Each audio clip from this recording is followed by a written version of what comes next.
जय माता दी दोस्तों, राधे राधे, जय श्री कृष्णा। कैसे हैं आप सब दोस्तों? आज हम बात करेंगे शक्ति के रहस्य के बारे में। दोस्तों, ये जो लेख मैं आपके सामने लेके आई हूँ, ये कल्याण पत्रिका से ली गई है, जो कि गीता प्रेस से संपादित होती है।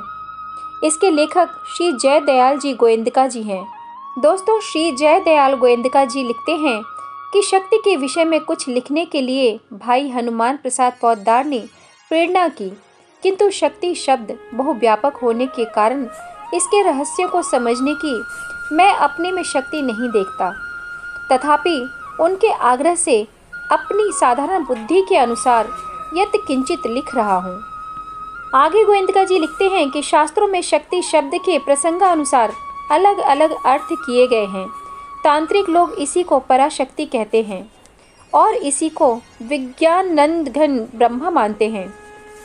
वेद, शास्त्र, उपनिषद, पुराण आदि में भी शक्ति शब्द का प्रयोग देवी, पराशक्ति, ईश्वरी, मूल प्रकृति आदि नामों से विज्ञानानंद घन निर्गुण ब्रह्म एवं सगुण ब्रह्म के लिए भी किया गया है। विज्ञानानंद घन ब्रह्म का तत्व अति सूक्ष्म एवं गुह्य होने के कारण शास्त्रों में उसे नाना प्रकार से समझाने की चेष्टा की गई है। इसीलिए शक्ति नाम से ब्रह्म की उपासना करने से भी परमात्मा की ही प्राप्ति होती है। एक ही परमात्मा तत्व की निर्गुण, सगुण, निराकार, साकार देव, देवी, ब्रह्मा, विष्णु, शिव, शक्ति, राम, कृष्ण आदि अनेक नाम रूप से भक्त लोग उपासना करते हैं। रहस्य को जानकर शास्त्र और आचार्यों के बतलाए हुए मार्ग के अनुसार उपासना करने वाले सभी भक्तों को उसकी प्राप्ति हो सकती है। उस दया सागर प्रेममय सगुण निर्गुण रूप परमेश्वर को सर्वोपरि, सर्वज्ञ, सर्वशक्तिमान, सर्वव्यापी, संपूर्ण गुणाधार, निर्विकार, नित्य, विज्ञानानंद घन पर ब्रह्मा परमात्मा समझकर श्रद्धापूर्वक निष्काम प्रेम से उपासना करना ही उसके रहस्य को जानकर उपासना करना है। इसलिए श्रद्धा और प्रेम पूर्वक उस विज्ञानानंद स्वरूपा महाशक्ति भगवती देवी की उपासना करनी चाहिए। वह निर्गुण स्वरूपा देवी जीवों पर दया करके स्वयं ही सगुण भाव को प्राप्त होकर ब्रह्मा, विष्णु और महेश्वर रूप से उत्पत्ति, पालन और संहार कार्य करती हैं। स्वयं भगवान श्री कृष्ण जी कहते हैं, त्वमेव सर्वजननी मूल प्रकृतिरेश्वरी, त्वमेवाद्या सृष्टि विद्धो स्वेच्छया त्रिगुणात्मिका, कार्यर्थे सगुणा त्वं च वस्तुतो निर्गुणा स्वयं, परब्रह्मा स्वरूपा त्वं सत्या नित्या सनातनी, तेजः स्वरूपा परमा भक्तानुग्रह विग्रहा, सर्वस्वरूपा सर्वेशा सर्वधारा परात्परा, सर्वबीज स्वरूपा च सर्वपूज्या निराश्रया, सर्वज्ञा सर्वतो भद्रा सर्वमंगल मंगला। अर्थात तुम ही विश्व जननी मूल प्रकृति ईश्वरी हो। तुम ही सृष्टि की उत्पत्ति के समय आद्य शक्ति के रूप में विराजमान रहती हो और स्वेच्छा से त्रिगुणात्मिका बन जाती हो। यद्यपि वस्तुतः तुम स्वयं निर्गुण हो, तथापि प्रयोजनवश सगुण रूप हो जाती हो। तुम ब्रह्म स्वरूप सत्य, नित्य एवं सनातनी हो।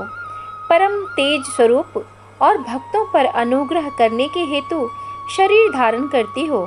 तुम सर्वस्वरूपा, सर्वेश्वरी, सर्वधार एवं परात्पर हो। तुम सर्व बीज स्वरूप, सर्व पूज्या एवं आश्रय रहित हो।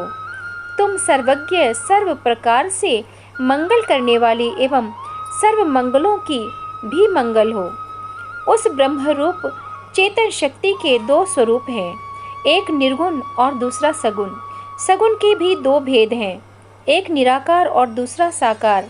इसी से सारे संसार की उत्पत्ति होती है। उपनिषदों में इसी को पराशक्ति के नाम से कहा गया है। उस पराशक्ति से ब्रह्मा, विष्णु और रुद्र उत्पन्न हुए। उसी से सब मरुदगण, गंधर्व, अप्सराएं और बाजा बजाने वाले किन्नर सब ओर से उत्पन्न हुए। समस्त भोग्य पदार्थ और अंडज, स्वेदज, उद्भिज, जरायुज, जो कुछ भी स्थावर, जंगम, मनुष्य आदि प्राणी मात्र उसी पराशक्ति से उत्पन्न हुए। ऐसी वह पराशक्ति है। ऋग्वेद में भगवती कहती हैं, अहम रुद्रेभिर्वसुभिश्चराम्यहमादित्य ऋतुष्विदेवेः अहम मित्रावरुणोभा बिभर्म्यहमिन्द्रियाग्नि अहम अश्वोनोभा। अर्थात मैं रुद्र, वसु, आदित्य और विश्व देवों के रूप में विचरती हूँ, वैसे ही मित्र, वरुण, इंद्र, अग्नि और अश्विनी कुमारों के रूप को धारण करती हूँ। ब्रह्म सूत्र में भी कहा गया है कि सर्वोपेता तद्दर्शनात्, वह पराशक्ति सर्व सामर्थ्य से युक्त है, क्योंकि यह प्रत्यक्ष देखा जाता है। यहाँ भी ब्रह्म का वाचक स्त्रीलिंग शब्द आया है। ब्रह्म की व्याख्या शास्त्रों में स्त्रीलिंग, पुल्लिंग और नपुंसक लिंग आदि सभी लिंगों में की गई है। इसलिए महाशक्ति के नाम से भी ब्रह्मा की उपासना की जा सकती है। बंगाल में श्री रामकृष्ण परमहंस ने माँ भगवती शक्ति के रूप में ब्रह्मा की उपासना की थी। वे परमेश्वर को माँ तारा, काली आदि नामों से पुकारा करते थे। और भी बहुत से महात्मा पुरुषों ने स्त्रीवाचक नामों से विज्ञानानंद घन परमात्मा की उपासना की है। ब्रह्मा की महाशक्ति के रूप में श्रद्धा, प्रेम और निष्काम भाव से उपासना करने से पर ब्रह्मा परमात्मा की प्राप्ति हो सकती है। बहुत से सज्जन इसको भगवान की हलादिनी शक्ति मानते हैं। महेश्वरी, जगदीश्वरी, परमेश्वरी भी इसी को कहते हैं। लक्ष्मी, सरस्वती, दुर्गा, राधा, सीता आदि सभी इस शक्ति के ही रूप हैं। माया, महामाया, मूल प्रकृति, विद्या, अविद्या आदि भी इसी के रूप हैं। परमेश्वर शक्तिमान है और भगवती परमेश्वरी उसी की शक्ति है। शक्तिमान से शक्ति अलग होने पर भी अलग नहीं समझी जाती। जैसे अग्नि की दाहिका शक्ति अग्नि से भिन्न नहीं है, यह सारा संसार शक्ति और शक्तिमान से परिपूर्ण है और उसी से इसकी उत्पत्ति, स्थिति और प्रलय होते हैं। इस प्रकार समझकर वे लोग शक्तिमान और शक्ति युगल की उपासना करते हैं। प्रेम स्वरूपा भगवती ही भगवान को सुगमता से मिला सकती है। इस प्रकार समझकर कोई कोई केवल भगवती की ही उपासना करते हैं। इतिहास, पुराण आदि में सब प्रकार के उपासकों के लिए प्रमाण मिलते हैं। इस महाशक्ति रूपा जगत जननी की उपासना लोग नाना प्रकार से करते हैं। कोई तो इस महेश्वरी को ईश्वर से भिन्न समझते हैं और कोई अभिन्न मानते हैं। वास्तव में तत्व को समझ लेना चाहिए, फिर चाहे जिस प्रकार उपासना करें कोई हानि नहीं। तत्व को समझकर श्रद्धा भक्ति पूर्वक उपासना करने से सभी उस एक प्रेमास्पद परमात्मा को प्राप्त कर सकते हैं। श्रुति, स्मृति, पुराण, इतिहास आदि शास्त्रों में इस गुणमयी विद्या, अविद्या रूपा माया शक्ति को प्रकृति, मूल प्रकृति, महामाया, योग माया आदि अनेक नामों से कहा गया है।